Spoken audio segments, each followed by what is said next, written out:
It's Audicy Visuals back a third time with the hip hop 805 legend Paleface, or as we knew him as kids, Coach B or Uncle B.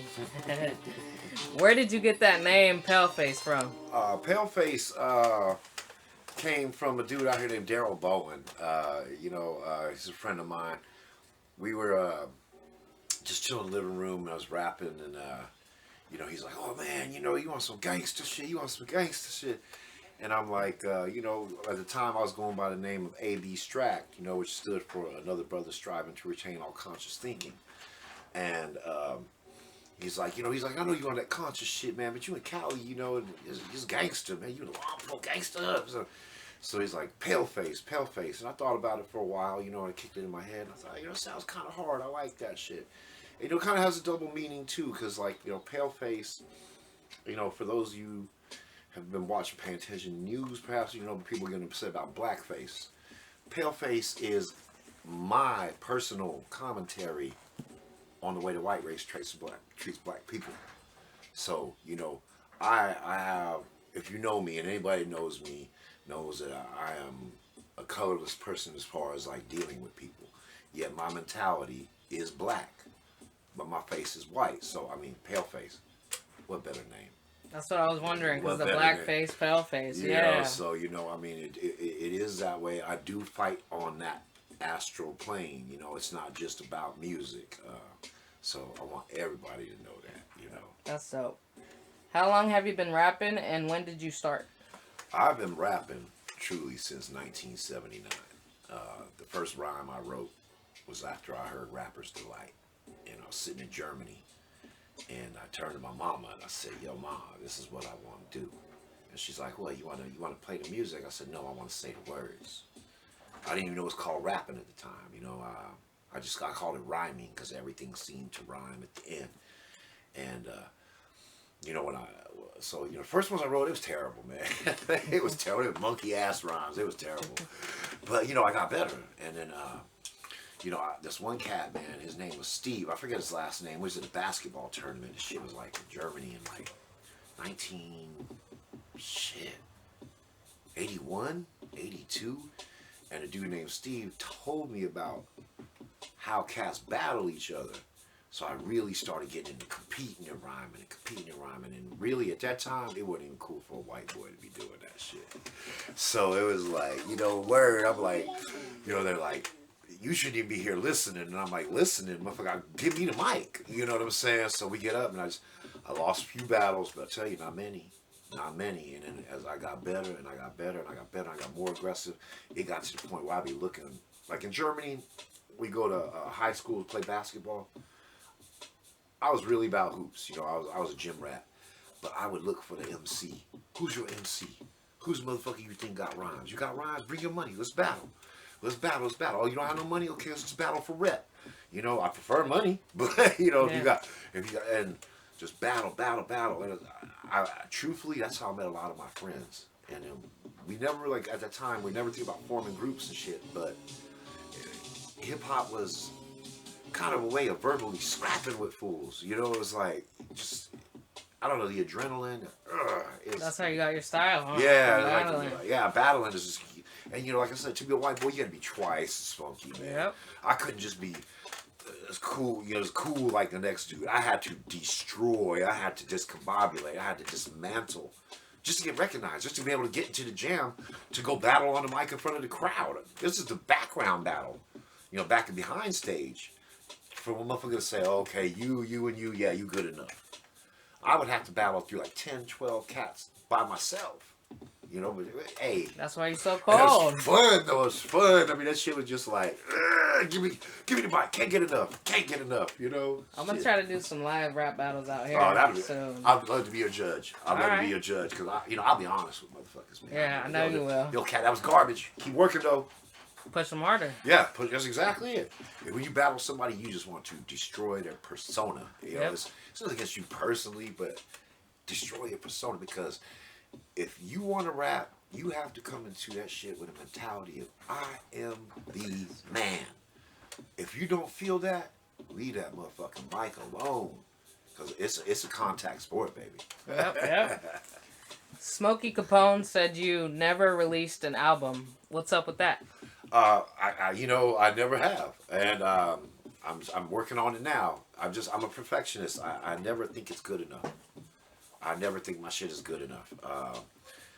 I've helped 1,000,001 cats get their shit out, but me, something about me, I don't know. When I hear it, I'll be like, damn, it's just not ready. It's just not ready. I need to learn to let that go. I really do. It's just hard teaching old dog new tricks. Perfectionist. Yeah, but I mean, it's like what I think is funky.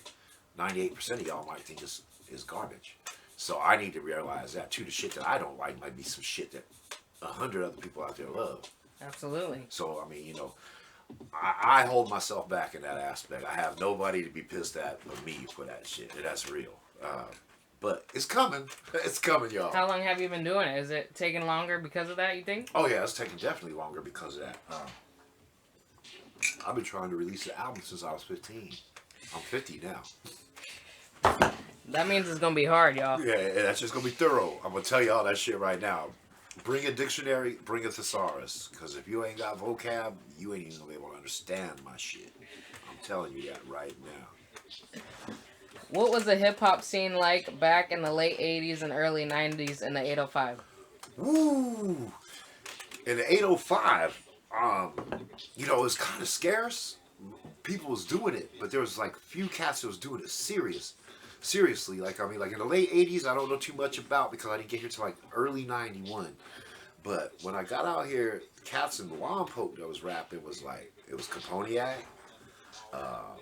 Tommy T, believe it or not, MC Wee, who is Marshall, the boys club director. What? Cold verse, no bullshit. Marshall got cold verse. Y'all better hit Marshall up. Let's see, who else was doing it? There was a guy out here named Clifton. He called himself Spade. He was nasty. On the Mexican side of the house, Jason Arevelos, Creeper, he started doing some things. Danger was doing it. And then Sticks and Dawes. And then Nardy Nuts. Brian Bernard's. Brian Bernard, yeah. Yeah, these cats, I mean, they was doing their thing. It was West Coast shit. Like, I came out here, and that's what everybody called me at first. They didn't even call me Paleface. You know what they called me? They just called me East Coast. And it was like, because I had cross colors on, Jerry curl and shit. Like faded Jerry curl. And my Malcolm X medallions and all that. I mean, I was unlike any other white boy that stepped foot in Lompoc. I'll tell you that at that time. And, I just had that aggressive mentality. And the hip-hop scene itself, as far as shows and shit, was non-existent. But there was underground little battle channels here and there. So, like, I remember Bam, Daryl, took me over to Crystal, and then who's Caponiac's sister. Mm-hmm. And he's like, check this fool out. You got to hear this fool, and... So I busted, of course, first thing she gonna say, oh, he can't handle AJ. Like, hey, which is cool. I mean, it's just, hey, And like, Bam, like, I don't know, man, this motherfucker different, what I'm saying? So they introduced me and Yak, and then me and Yak hooked up. Like, we immediately, just like, hugged up, He heard me rhyme. He was like, you cold. I heard him rhyme, like, you cold. You like ice. You like an Ice Cube. You want to hit an Ice Cube type motherfuckers. And, we vibed ever since, and this is when I was staying over in the projects over there by the high school. And for those of you that don't know, and I don't give a damn what anybody say, like how they say hip-hop in New York started out in the Bronx, and, for Nas and them, it started out in Queensbridge. Your sound here in Lompoc, your sound came out of Lompoc Gardens. Sticks lived there. Yak lived there. I lived there. Creeper lived there. Danger lived there. AJ lived there. That shit, Lompoc Gardens, was the pit of the Lompoc sound. Dozzy was right around the corner. He stayed over there by Baskin Robbins. I remember that. West Central Lompoc, that was the shit. Up to Joe Wong House over there on Laurel. Nice lived right around the corner. So from H Street to Laurel and O, that little section of town was Lompoc hip hop. And that shit was hard. And it was blowing up. I mean, little by little, through time. But the hip hop scene itself was non existent as far as people trying to get signed. They just wanted to be local rep. And I was coming out with the mentality like, I'm trying to get down to LA, sleep on a park bench in front of Dre's office. That's how you gotta do to it. rap in this motherfucker ear as he getting out of his car. Yep. Because I know at the time, in 91, there was no such thing as Eminem. Okay, and you know, the only rappers that was white, that was making dust, kicking up dust, was Third Base. Vanilla Ice was fucking it up for cats like me because he was doing that commercial shit. And I was trying to get into hardcore. So, you know, I wasn't feeling cats like Vanilla Ice, you know, so, you know, and I wasn't that kind of a rapper. And I was really trying to get a Dre. No bullshit. I was shooting high. If I'm going to go motherfucker on the West Coast, you go see Dre. Yeah. And then I started getting with all these other artists, and I started producing them. And then they were younger, they were fresher, you know what I'm saying, to me, and they had local following. So I'm like, I'm gonna take a back seat, hang in the wings, make some beats, help these cats get their sound together. My skill ain't never gonna leave me. My craft ain't never gonna leave me. I done beat on it too hard for all these years. So we're gonna get them out, and maybe they can get me in. You Absolutely. know? And if not, fuck it. At least we gave it a good shot. Absolutely. And so, like, at that time, I met OES, and this time, Zone 1 was producing for them. So, you know, my interviews, I'm long-winded, man. So. No, that's good. More knowledge. Yeah, you know, Zone 1 was producing for them, and they had some jams out, man. Like, Check the Format. Woo! Check the Format. Y'all fool for that one. That was a jam. That was a jam. Do you guys have any of that music still? Like, you know, I have some on my phone right now. Like I got like the G in Me and stuff like that. But Jamel, Cruel Mentality, Nohan Sounds, Phase 1. He's got it? His family is the one that did it. So that's Zone 1 little brother. So I know he's got links to it. So I'm trying to compile as much as I can. Yeah. I want to have the whole collection because, I mean, I'm talking about OES, ATS, the Crimies, West Side, even the Pack when they first started. You know, Conrad, Dez, and Tycoonius. Yep. I mean, damn, bro. I mean, I know Lompoc history. You know, that's one thing. I'm Lompoc's hip hop historian. You know, and I like watch all these cats grow into beasts. You know, I feel partially responsible. I feel like I'm a godfather of this shit. You know, I didn't fuck with some cats directly, but I know they heard of me. You know, I didn't have a lot of shit out on the internet or anything like that, but you've heard underground stuff. If you've ever been around in a battle and you see me destroy somebody, you know what's up. You know? We got talent out here. Yeah. Oh, this town is talented. You know, very talented. I've never been to an area, and I've said this to a lot of people in the world, I've never been to an area where there's so much talent. Yet, at the same time, I want to kick motherfuckers in the ass because they always armed with an excuse of why they can't do it. Absolutely. Fuck that shit. You got it. Push it out there. Do it. Don't hold back, or you'll be 50 waiting to drop your first album. Like, if there was one artist you could collab with, who would it be and why? Local or any artist? Any artist. Man, right now, currently, like in the big names, if I could collab with somebody, no bullshit, it would be like Kendrick or Royce the 5'9". You know, Big Crit, J. Cole. You know, to me, I feel I'm that good. I can get up on there and compete, rock the message with them, and be like, they'll be like, that motherfucker's just as cold as any of them. So I mean, you know, from them, Katori Walker, you know, from like the newer cats, Common, you know, Common was rhyming big while I was coming up. I'd love to do shit with him. Locally, from the young cats, I really like Diallo Loper. I like his shit. That's my boy. Yeah, I want to do some shit with him. I want to do some shit with Jake Gordon. I definitely want to drop with Billy Ray. I used to coach him when he was like 9. You know what I mean? Like all these local cats, I mean, like you say, they know me as coach. Yep. I wasn't rapping in front of them that much. You know, I was busy telling, get your ass on the line. Let's go. You know, I mean, coaches, you know, Coach B's dirty X's and O's make you play better. You know, they do. What advice would you give this next generation of artists?